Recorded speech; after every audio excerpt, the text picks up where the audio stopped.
They ran off, left everything behind them. They went to that place where their beloved was waiting beside the Yamuna. None of the gopis knew that the other gopis were running. And each gopi was running so quickly that her earrings were swinging back and forth.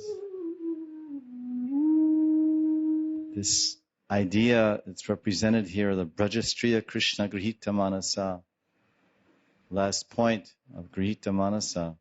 Acharyas say that this is the symbol of real Vairagya, the highest expression of detachment, where Vairagya is only possible in divine love.